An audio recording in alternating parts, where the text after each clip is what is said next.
Okay, so we're starting our recording here. I'm going to do this and this and this.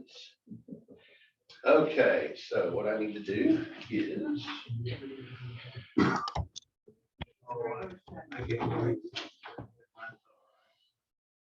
thank you.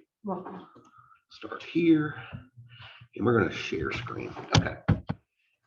So, all this technology. Yeah, I know. No matter how much I try to get on a page and limit, the number of pages we print, I can't ever make it big enough. So we call this Game of Thrones. Let me start this little video. It's only like 5 minutes long or so. So as soon as I can get it there.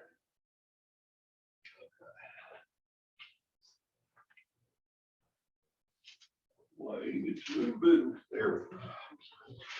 Too far. This should kick on here in a second. I hope.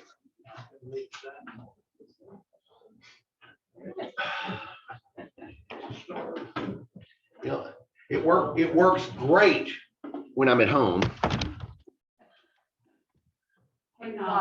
Right.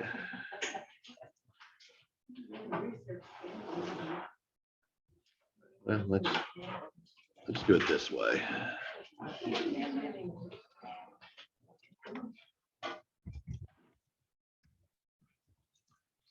My mother used to say that her mother used to say, man, you can't live with them and you can't live without them. And now it's technology. Yeah. Right.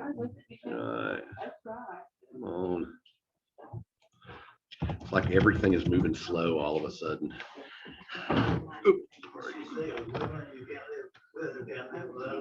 Yeah. And now technology. Okay. Here we go.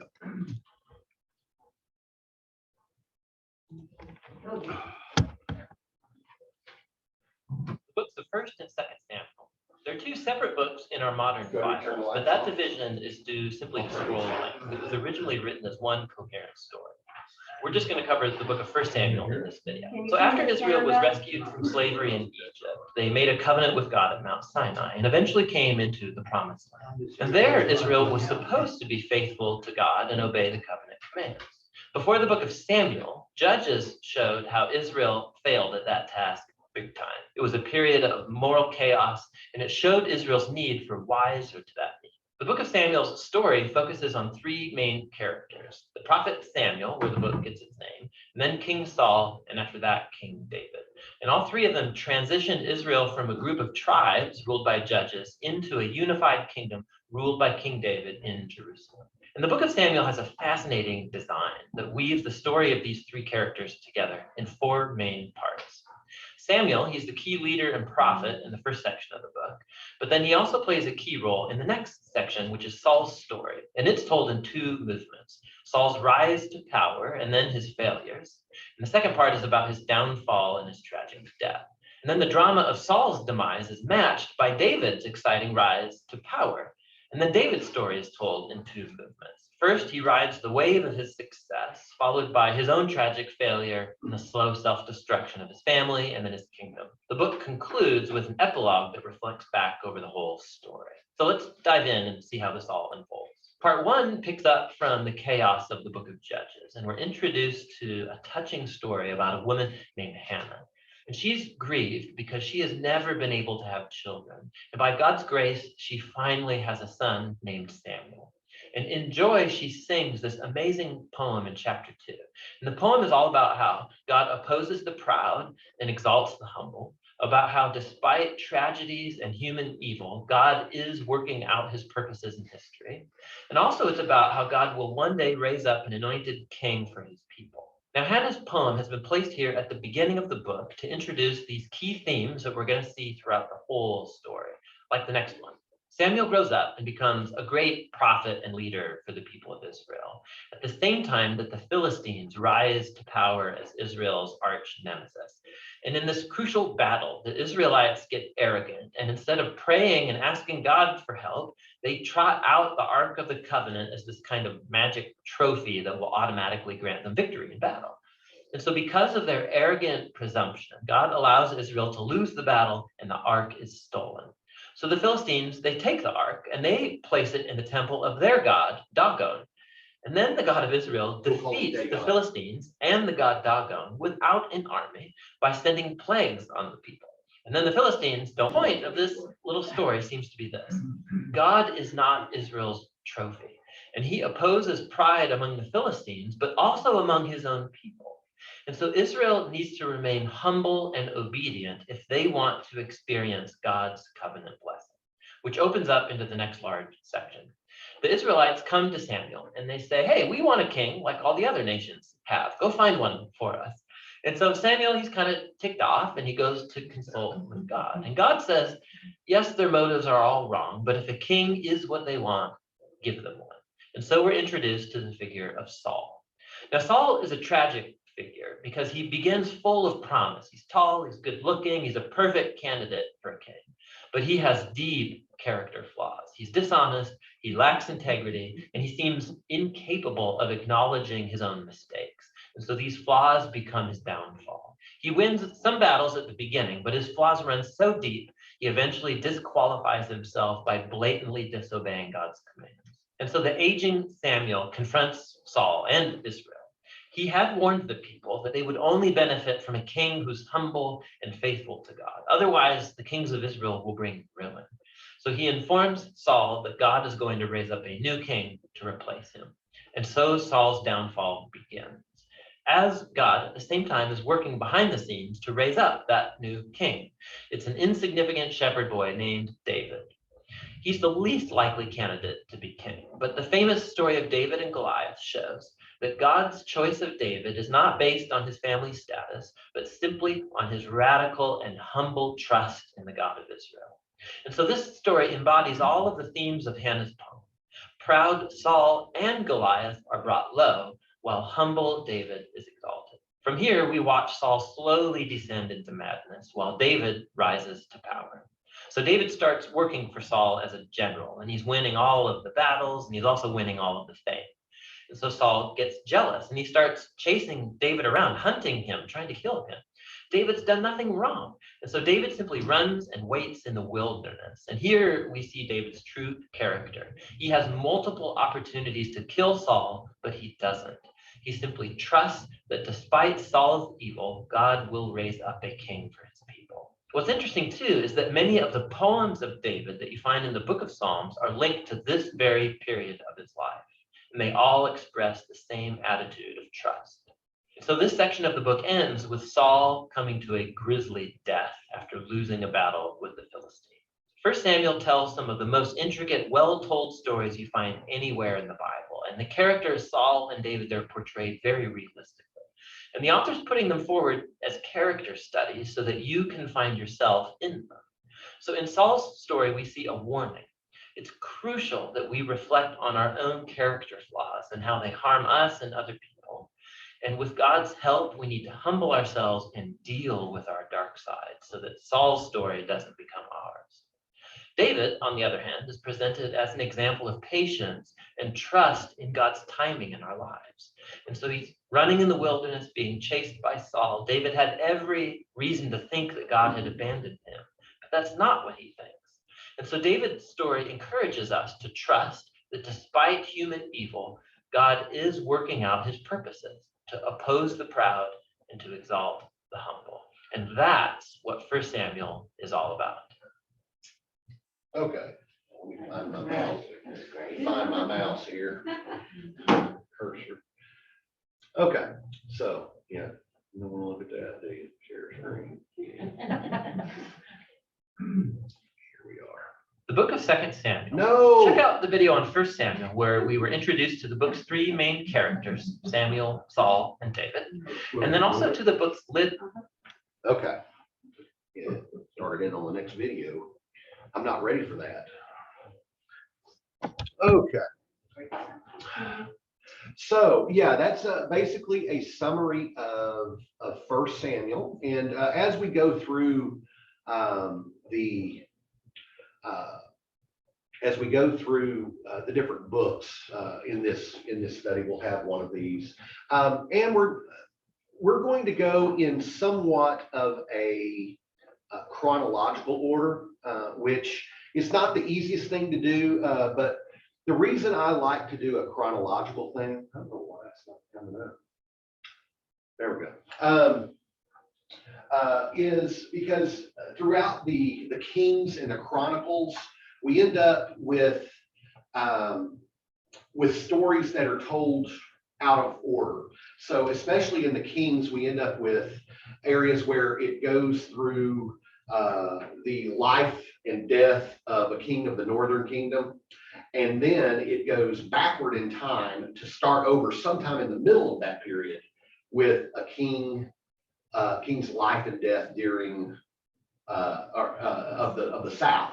And so I've tried to, using several different chronological resources and trying to do this. For the most part, I think it's okay. One of my professors, Kim Oberholzer, he did a really good job. I disagree with him on a few things, and so I'm doing it my way as opposed to his way.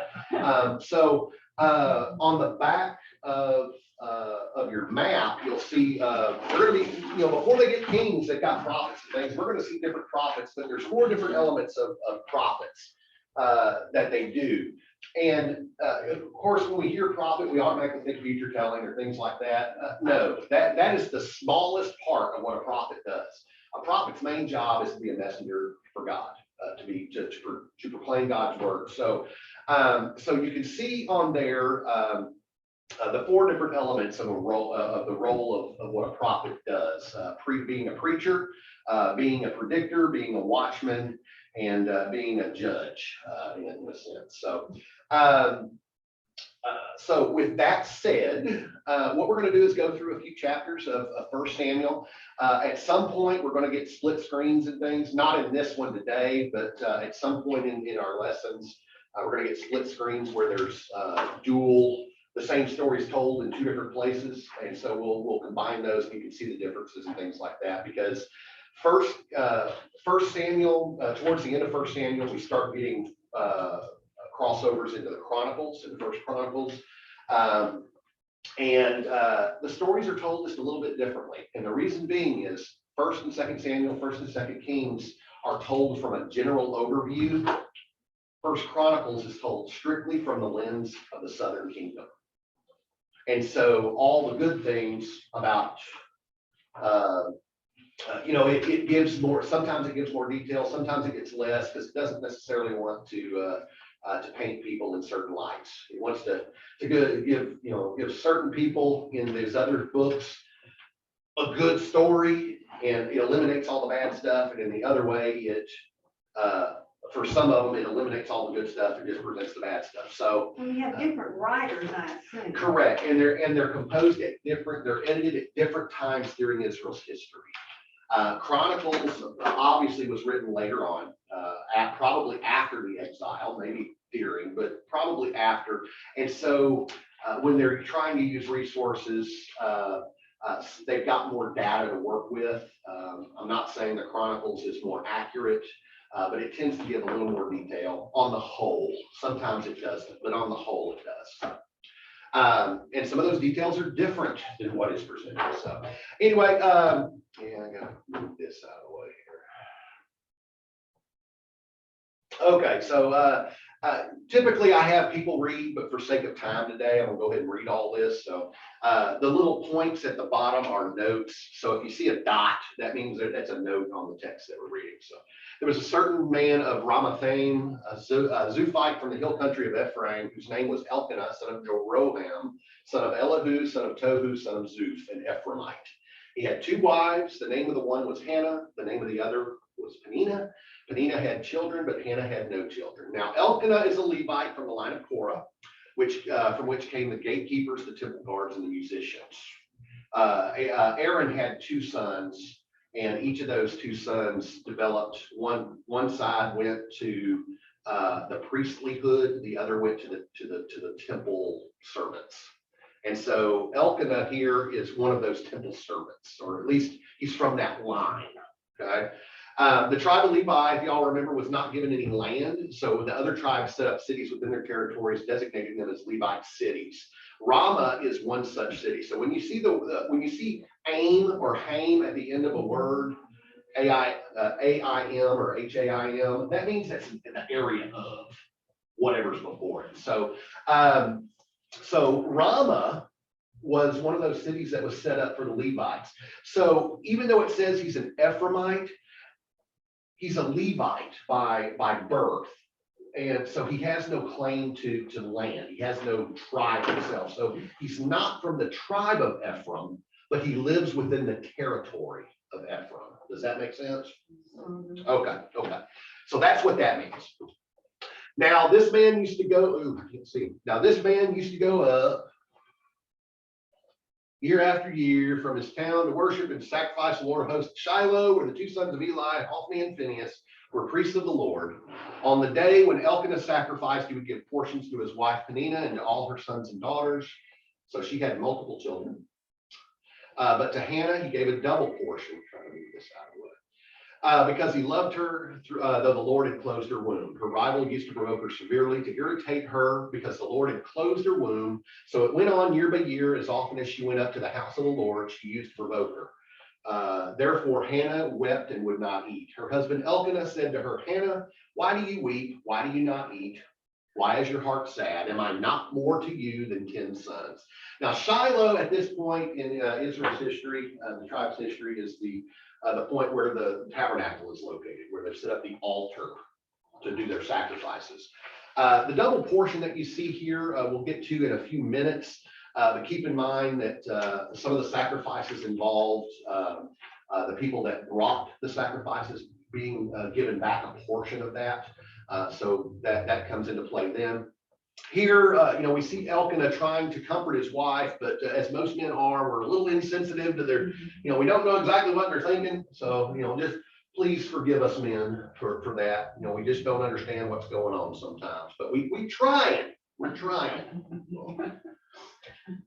These books were written when, like, A long time ago. Yeah, that's the history of life there. After they had eaten and drunk at Shiloh, Hannah rose and presented herself before the Lord. Now Eli the priest was sitting on the seat beside the doorpost of the temple of the Lord. She was deeply distressed and prayed to the Lord and wept bitterly. She made this vow, O Lord of hosts, if only you will look on the misery of your servant and remember me and not forget your servant, but will give to your servant a male child, then I will set him before you as a Nazarite till the day of his death. He shall drink neither wine nor intoxicants, and no razor shall touch his head. Now, the Lord of hosts, hello, Miss Karen. The name of we see the phrase Lord of hosts, which is Yahweh Sabaoth. We might say Lord of the Sabbath, but really Sabaoth is a Hebrew phrase meaning armies. So when we see Lord of hosts, this is God Almighty. It's the Lord of heaven's armies is what that means. She feels attacked, and that's why she prays to that name of God. Nazarite, of course, we hear several instances of the Nazarite being used, mainly for Samson, but we also hear references to Jesus being a Nazarite in a sense. But some of the requirements for being Nazarite was they had no wine, which means no fleshly pleasure. Well, we know with Samson that wasn't necessarily the case. No mourning the dead, meaning they could not. Part of their role was not to be an officiant at a funeral, or they could not make themselves unclean by dealing with the dead. So they refrained from that, and the reason for that was because they had greater concerns than just the joys and sorrows of regular life. Okay? Number 3, long hair. Basically, they just didn't cut their hair. That was a sign. That was a visible sign of the vow to other people. Specified time. Number 6 says that a Nazarite served for a specific amount of time. It was a limited vow, kind of like we do for Lent. We give something up for a specified amount of time, and then at the end of that time, we either have reflected on it and made it a part of our lives, or we go back to where we were. So that's what that was. It was a specified time. You'll notice that she says that he'll be a Nazarite until the day of his death. So she's promising her son to fulfill this vow his whole life. So that's a big difference there. That he would, and because of his birth, because of his bloodline, he would also be a Levite role his whole life. But that was typically somewhere between the ages of 30 and 50 was when he would serve that role, because it took time to learn the Torah, to study the Torah, to understand its precepts, that kind of thing. So they usually entered Levite service at around the age of 30, and they served for 20 years. And the Levites were all priests. They were all of the priesthood. They weren't all priests, but they did serve the temple in some aspect. Okay. So as she continued praying before the Lord, Eli observed her mouth. Yeah, I know a lot of us guys do that. I wonder what she's saying to herself. Hannah was praying silently, only her lips moved, but her voice was not heard. Therefore, Eli thought she was drunk. Yeah, we think that too. Eli said to her, "How long will you make a drunken spectacle of yourself? Put away your wine." But Hannah answered, "No, my lord, I am a woman deeply troubled. I have drunk neither wine nor strong drink, but I have been pouring out my soul before the Lord. Do not regard your servant as a worthless woman, for I have been speaking out of my great anxiety and vexation all this time." Then Eli answered, "Go in peace. The God of Israel grant the petition you have made to him." And she said, "Let your servant find favor in your sight." Then the woman went to her quarters, ate and drank with her husband, and her countenance was sad no longer. Now, Eli sees her in kind of over and kind of either not necessarily mumbling, but her lips just moving and all that. And he automatically thinks that she's drunk. Now, that to me would put into question what goes on at the temple. If he walks in and he sees this happening, what is going on at the temple that would make them think that she's drunk? We get into that when we hear about Eli's sons, okay? But after he realizes that this isn't the case, that she's actually being very sincere, very heartfelt prayer there, he tells her, "Go in peace." He gives her a blessing. Well, she goes back, she has dinner with her husband, and she's not sad any longer. Her whole attitude's changed. And I will just say that, food makes me happy too. So, as you can probably see. They rose early in the morning. Man, I don't know why And worship. is there. And worship before the Lord. Then they went back to their house at Ramah. Elkanah knew his wife Hannah. I think we know what that means. And the Lord remembered her. In due time, Hannah conceived and bore a son. She named him Samuel, for she said, "I have asked him of the Lord." Samuel means the Lord has heard, or the Lord has heard. So that's the simplest definition for that. The man Elkanah and all his household went up to offer to the Lord the yearly sacrifice and to pay his vow. Now, who would Elkanah's household be? Wives and children. Wives and children, and to pay his vow. But Hannah did not go up, for she said to her husband, "As soon as the child is weaned, I will bring him that he may appear in the presence of the Lord and remain there forever. I will offer him as a Nazarite for all time."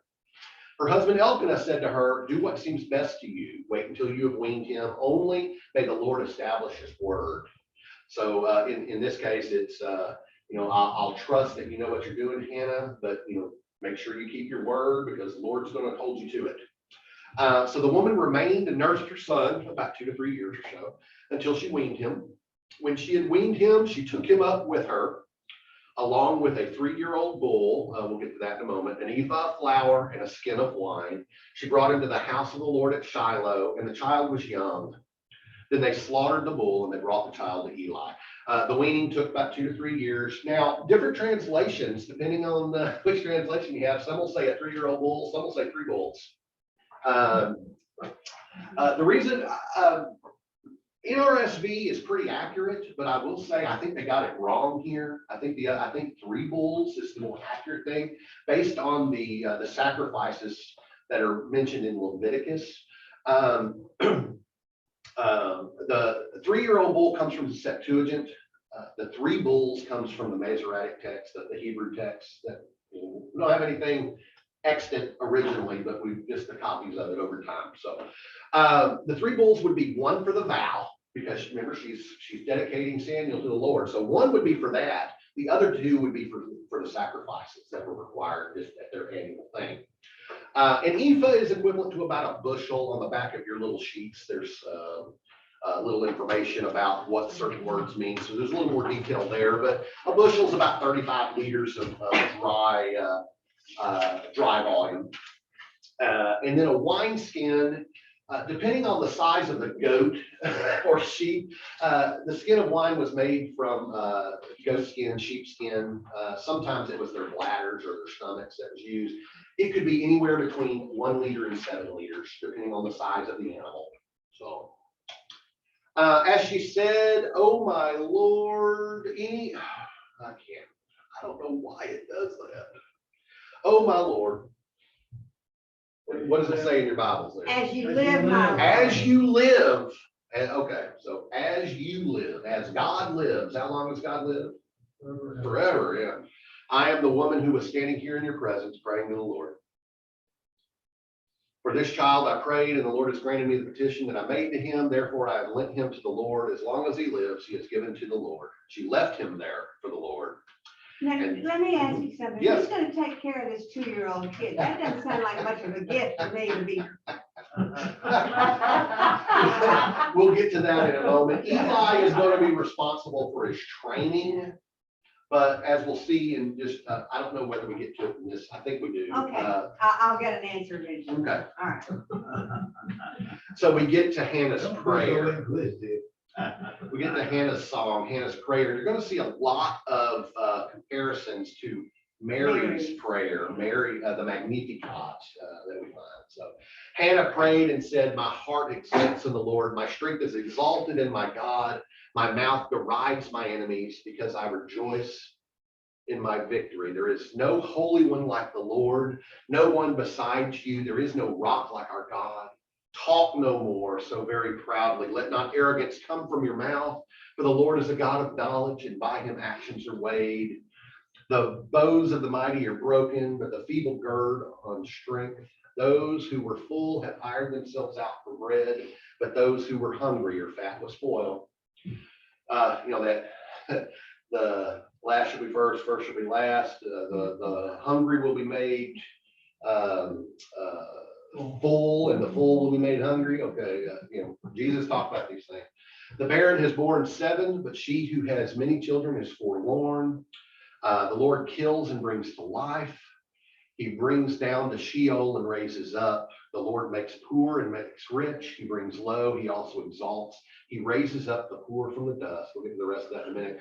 Now we get these comparisons of the barren is born, but she who has many is forlorn. The Lord kills, brings to life, brings down, raises up, makes poor, makes rich, brings low, exalts, raises up the poor from the dust. Okay, these the way Hebrew poetry worked, they rhymed ideas like that, and that's why we get this. Their words didn't necessarily rhyme like they do in English on a lot of poetry, but they rhymed ideas. So when we see these things, that is your first clue that they're using a poetic form of writing. Sheol just means abode of the dead. For the most part, there were a few exceptions, but for the most part, when he talks about Sheol, it's the grave, the ending point for the body. So, he lifts the needy from the ash heap to make them sit with princes and inherit a seat of honor. For the pillars of the earth are the Lord's, and on them he has set the world. He will guard the feet of his faithful ones, but the wicked shall be cut off in darkness. For not by might does one prevail. The Lord, his adversaries, shall be shattered. The Most High will thunder in heaven. The Lord will judge the ends of the earth. He will give strength to his king and exalt the power of his anointed. Now, the word anointed there is Mashiach, which is where we get the word Messiah. So, then Elkanah went home to Ramah while the boy remained to minister to the Lord in the presence of the priest Eli. Now, there has been some archaeologists that are trying to figure out exactly where Ramah is. There were several cities that could have used that name. Right now, the more common area could be this area called Arimathea, from where we get the stories of Joseph of Arimathea and Nicodemus. You know, these people. We don't know that for certain, but it's interesting to think that this clue of the Messiah coming from Samuel, and them coming from the city of Ramah, and then this helpmeet to Jesus after he has been crucified, coming from Ramah or Arimathea, just kind of a connection there. Anyway, I just thought it was interesting. Don't take it, just take it at face value. Don't take it as fact. None of that's been proven. So now the sons of Eli were scoundrels. They had no regard for the Lord or for the duties of the priest to the people. When anyone offered sacrifice, the priest's servants would come while the meat was boiling with a three-pronged fork in his hand, and he would thrust it into the pan or kettle or cauldron or pot. And all that the fork brought up, the priest would take for himself. This is what they did at Shiloh to all the Israelites who came there. Moreover, before the fat was burned, the priest's servants would come and say to the one who is sacrificing, give meat for the priest to roast, for he will not accept boiled meat from you, but only raw. And if the man said to him, let them burn the fat first and then take whatever you wish, he would say, no, you must give it now. If not, I will take it by force. Scoundrels, the Hebrew word for scoundrels there means without profit. They were horrible sons, and because they were sons of the high priest Eli, they were priests as well, in the sense that they served that function. They were preacher's kids. They were preacher's kids, but they also served in a priestly role. Yes. The three-pronged fork. If you think fishing analogy, you use a treble hook. Treble hook will hold on to the fish a whole lot more than just a single hook will. So the same thing applies here. I stick in a three-pronged fork in, it's going to grab a whole lot more. Now, there's problems with these, with this.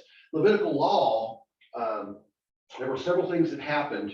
When the sacrifices were brought, the priests were given a portion. We'll get to the portions again in a moment, but they were given a portion. God was given a portion, which was the fat portion. God was given the fat portion. That was the best part, was the fat. And then for some sacrifices, a third portion was given to the people who offered the sacrifice. So the people who brought it. So these priests here are completely ignoring Levitical law. They're ignoring their vow to the priesthood. They're ignoring all of the precepts that have been handed down. They're going off on their own. They're rogue priests. They're only thinking of themselves. And in verse 16, if the man said to him, it just means if the person that brought the offering says, oh yeah, but you need to burn the fat first, and then you can take whatever you wish. Oh no, give it to me now. And of course, whenever we hear something about a priest accepting raw meat, there's a blood issue here. They're not supposed to eat anything or have anything with blood. So keep that in mind. With many of the sacrifices brought to the tabernacle, more notes, I'm sorry. Forgot to put this slide in here, especially peace offerings. A portion was given to God, a portion was given to the priest, and a portion was kept by the one who brought the offering. According to other passages in the Old Testament, the priest received a portion of the breast and the shoulder. Some say thigh. They did not take the prescribed portion of the breast and shoulder, but took whatever the fork brought up out of the pot. So these are what these Eli and Phinehas do. Not Eli, sorry, Hophni and Phinehas. The fat was thought to be the most luxurious, best part of the animal, so they gave it to God. The idea was that God should always get the best, and God should get his portion first. But in their pride, the sons of Eli took the portion before they burned the fat. To eat the fat, according to Levitical law, meant to die. What in the world made them think the fat was better than the rest? You ever eaten a steak? Tastes better with the fat on it, I think. Marble. No, if you cut the fat off, it's. Oh, is it? Okay. Well, you have to have fat to have flavor. Right. I must be very flavorful. Okay. Why did the sons of Eli want raw meat? Well, perhaps it was so Perhaps it was so they could prepare it any way they pleased, or more likely it was because the raw meat was easier to sell, and they sold the meat and pocketed the money. But eating blood also meant death. We don't know why they wanted the raw meat. These are just conjectures, but they shouldn't have wanted. they shouldn't have wanted the raw meat. The greed of Eli's sons was so bad they didn't hesitate to use violence and the threat of violence to get what they wanted. So if somebody questioned what they were doing, you know, better watch out. You know who I am. You know who my dad is. So, okay. Thus the sin of the young men was great in the sight of the Lord, for they treated the offerings of the Lord with contempt. Samuel was ministering before. There we go. Trying to move that out of the way. Samuel was ministering before the Lord, a boy wearing a linen ephod.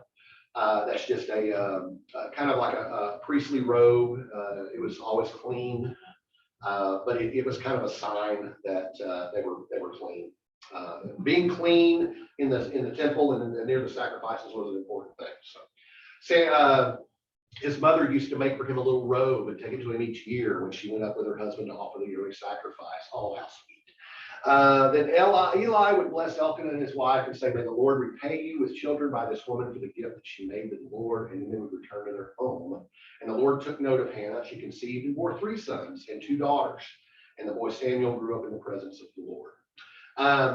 So she made a robe every time so she spent that whole year making the robe, and then when they went up for the sacrifices, she'd give it to Samuel. That's nice. Now Eli was very old. That never starts good. He heard all that his sons were doing to all Israel and how they lay with the women who served at the entrance to the tent of meeting. He said to them, "Why do you do such things? For I hear your evil dealings from all these people. No, my sons, it is not a good report that I hear the people of the Lord spreading abroad. If one person sins against another, someone can intercede for the sinner with the Lord. But if someone sins against the Lord, who can make intercession?" But they would not listen to the voice of their father, for it was the will of the Lord to kill them. Okay, so we've got a few issues with the sons. They're committing adultery. The reason we know that is later on, a couple chapters further, right here, that Phinehas is married and his wife is about to give birth. So he's committing adultery, and not only that, they're doing so with the women that are at the entrance to the tent of meeting. You talked about taking care of Samuel. We believe that may be what these women were for, was to take care of the needs of the children that were there, because they had orphans too, but also to take care of some of the menial tasks. So I hope that answered your question at least a little bit. Now the boy Samuel continued to grow both in stature and in favor with the Lord and with the people. Oh, that's good. A man of God came to Eli and said to him, "Thus the Lord has said, I revealed myself to the family of your ancestor in Egypt when they were slaves to the house of Pharaoh." A man of God, probably a prophet, but unnamed here. "I chose him out of all the tribes of Israel to be my priest, to go up to my altar to offer incense, to wear an ephod before me," that needs to be clean, "and I gave to the family of your ancestor all my offerings by fire and from the people of Israel. Why then look with greedy eyes at my sacrifices and my offerings that I commanded, and honor your sons more than me by fattening yourselves on the choicest part of every offering of my people Israel?" Okay, a few things going on there. We saw just a few verses earlier, Eli heard all the reports on his sons, and all he would do is, "Come on, guys, cut it out." There was no discipline for his son. "Therefore, the Lord, the God of Israel, declares, I promised that your family and the family of your ancestors should go in and out before me forever. But now the Lord declares, far be it from me, for those who honor me, I will honor, and those who despise me shall be treated with contempt." You notice that God is not going back on the promise of the priesthood being there forever through them, but there is a consequence. Discipline has to be given for those that don't follow the commandments of God. "See, a time is coming when I will put off your strength and the strength of your ancestors' family, so that no one in your family will live to old age. Then in distress you will look with greedy eye on all the prosperity that will be bestowed upon Israel, and no one in your family shall ever live to old age. The only one of you whom I shall not cut off from my altar shall be spared to weep out his eyes and grieve his heart." That comes into play when David comes. All the members of your household shall die by the sword. The fate of your 2 sons, Hophni and Phinehas, shall be the sign to you. Both of them shall die on the same day. There's a strange connection to that too that we'll get to next week. I will raise up for myself a faithful priest who shall do according to what is in my heart. I think it's next week. To what is in my heart and in my mind, I will build him a sure house, and he shall go in and out before my anointed one forever. Ooh, forever's a long time. Everyone who is left in your family shall come to implore him for a piece of silver or a loaf of bread. Dang it. And shall say, please put me in one of the priest's places that I may eat a morsel of bread. So what we're hearing here is that part of the discipline that Jesus is enacting on the descendants of Eli due to this egregious affront to God is that their role is going to change hands. They're still going to serve the temple. They're still going to serve God in a priestly function, but the high priest role is going to switch. So at some point. Correct. So that's it for today. Did we make good time? Woo, 5 minutes to go. Okay.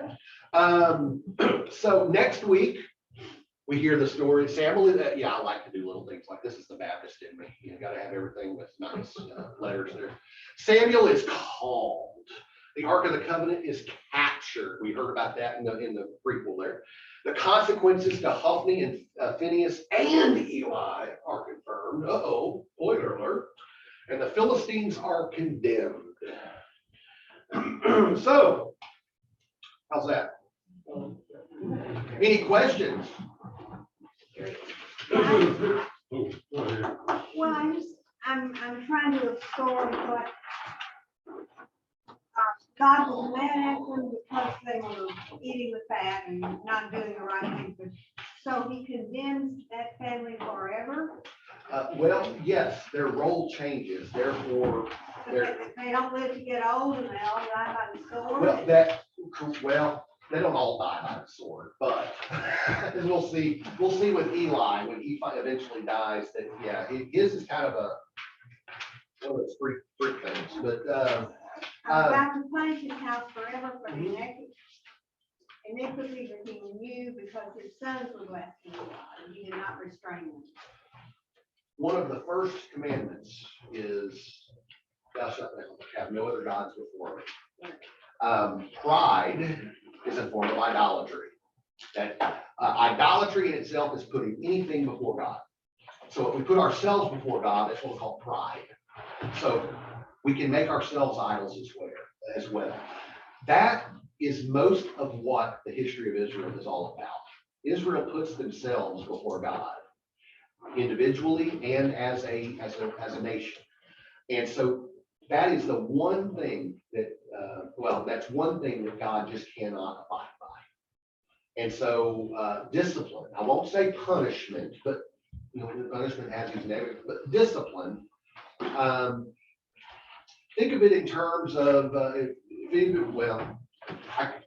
can't remember how many of you have been in the military or been in military families, but discipline in the military is mainly what we're kind of talking about here. It is learning to follow a set of guidelines in order for a betterment of yourself. So punishment has this negative connotation of, you did this wrong, so this is what happens. Well, discipline is a little bit different. I know they're hard to differentiate the two, but No, I see what you're talking. but discipline is okay.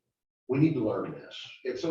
Discipline's kind of a positive aspect where punishment is a negative. Well, you help with your kids. Mhm. You want them to learn what's right. You want them to be the best person they can be. So it's more like you're disciplining. Mhm. I would think for most of us, for our kids, because we want it to help them, to learn something. Yeah, we don't just beat We them. don't Right, right. Yeah, we don't. Well, just beat them. Think of the phrase, I'm going to teach you a lesson. Well, there's two ways you can take that. You're going to learn something new, or I'm going to really give it to you. And each of them, they sometimes can mean the same thing, but they have two different outcomes. Well, you can discipline with a paddle. You can, yes. Get their attention. Any other questions? It appeared that the high priest was not a lifelong job. I mean, in other words, didn't they switch out? It is assumed that it was for life, to be the high priest or the chief priest. It was considered a lifelong commitment. That's the one aspect to being a Levite that